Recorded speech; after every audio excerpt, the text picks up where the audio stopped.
This is Ken Smith, reminding you it happened today, May 27th.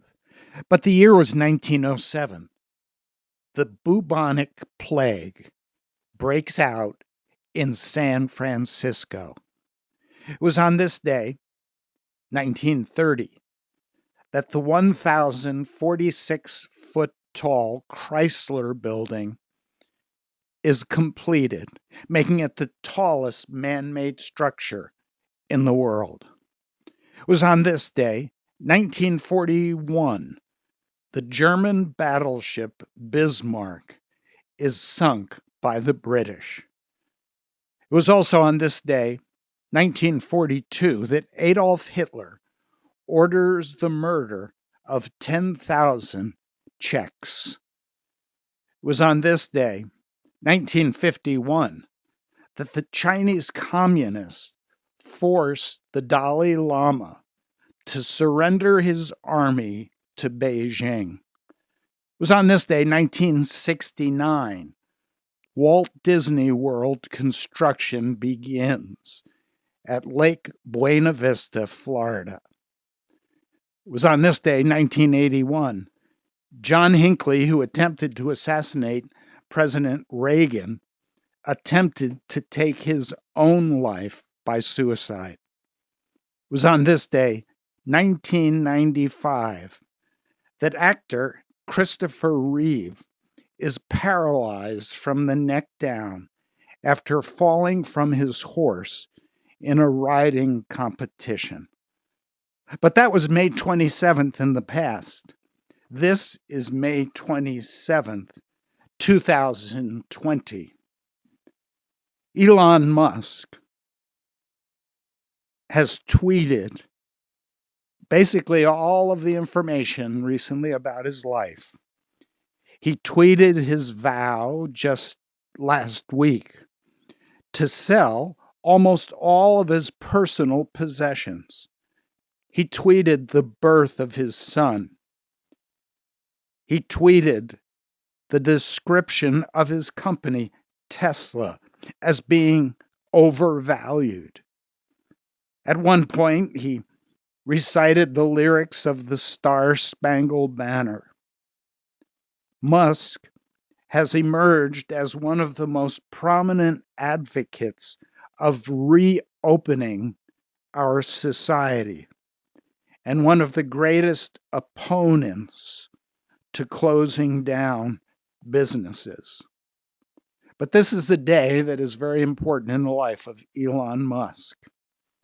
He is a self-made billionaire. He says, I paid my own way through college, through student loans, scholarship, work jobs, ended up with $100,000 of student debt. I started my first company with $2,500. And I had one computer and a car I bought for $1,400 plus all that debt. It would have been much better if someone had paid for my college, but my dad had neither the ability nor the inclination to do so. Fast forward, 2001. Musk is sitting poolside at the Hard Rock Hotel in Las Vegas. The NASDAQ has crashed. September 11th is coming. But life is pretty good for Elon Musk. The company he co-founded, PayPal, is about to go public. And his stake in the company will be worth roughly $160 million. And while everyone is partying, what is Elon Musk doing poolside? A friend said he was reading some obscure Soviet rocket manual. It was moldy. It looked like it had been bought off of eBay. He was studying it and talking openly about space travel and changing the world. Musk was 30 years old. among the least financially advisable projects that a newly made millionaire could invest their money is to start a rocket company.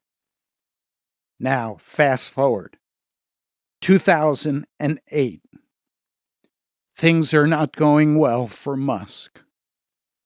His startup company, SpaceX, first three rockets have either blown up or failed to reach orbit. His car company, Tesla, is verging on bankruptcy and never, at that point, even having sold one car. Musk ripped through the PayPal money, now trying to keep both of these companies alive. In the background of all this, the financial markets are cratering. Real car companies are going under.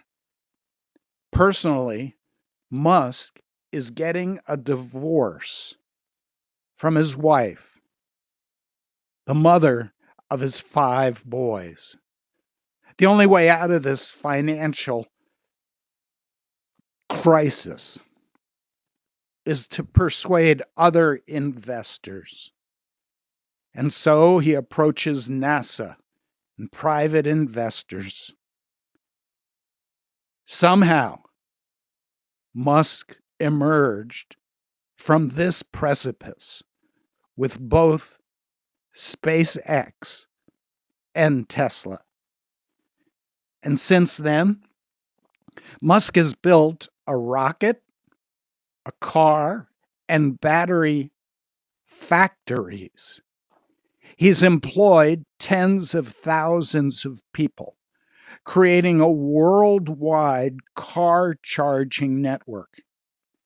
He's figured out reusable rockets, started an artificial intelligence software company, dug tunnels for high-speed transport, founded a brain-machine interface startup, and constructed a high-speed internet system for space. Musk says he's not going to wait for people to figure out how to turn this economy around because of the virus. He says SpaceX has been working this entire time because we have a national security exemption. We've had 8,000 people working full-time through the whole pandemic. We've had 0 serious illnesses or deaths, despite working in Los Angeles, Washington, Texas, and Florida. It's more of the same in China, where he employs 7,000 people. I think when the dust settles, it will be obvious that this virus was much less of an issue than most people thought. Musk says there might have been 10,000 meetings. There have probably been 10,000 tests of one kind or another taken in the last several years. Assuming this afternoon, SpaceX will be a successful launch. I don't want to seem presumptuous, but it will be an incredible moment for humanity, Musk says. I think it's something that everyone should be able to celebrate. And so this afternoon, May 27th, at 4:33, if all goes well, 2 American astronauts, Bob Behnken and Doug Hurley, will ride in a Tesla electric car to a Florida launch pad, then climb into the nose of a Falcon 9 rocket built by Elon Musk's SpaceX. They'll strap in before a bank of super slick touchscreens. The rocket will blast off. It will dock at the International Space Station 19 hours later. It will be the first privately built rocket and capsule ever to put humans into space, as well as the first time in almost 10 years that an American spacecraft will ferry Americans into space from American soil. This is the day the Lord has made. We will rejoice and be glad in it. This is Ken Smith reminding you it happened today, May 27th, 2020.